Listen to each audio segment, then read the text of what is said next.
Does your client have a spare $300 that they wouldn't mind paying to the government? Well, if they don't have health insurance, that's what they can expect to fork over to the Internal Revenue Service when April rolls around.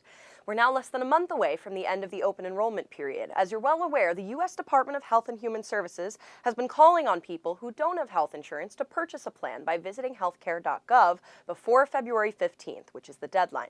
As of December 15th, more than 3.4 million people have selected plans, proof positive that people are indeed buying coverage.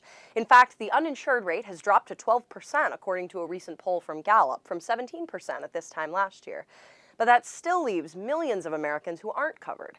And what many people do not realize is that they'll have to pay the government if they can't prove they have a plan in place. This is the first year that the IRS is penalizing individuals for not complying with the healthcare law. While some people will pay the $95 fee, most will wind up paying an average of $300. That's because the ACA law requires that people pay $95 or 1% of their incomes, whichever number is higher. Based on Americans' average earnings, this means that those not in compliance may have to fork over $325. The worst part? Many consumers aren't aware of this penalty. A recent poll from the Transamerica Center for Health Services found that 46% of uninsured were not aware of the individual mandate. With the cost of food on the rise, surely your clients won't be happy about paying hundreds of dollars for non-compliance.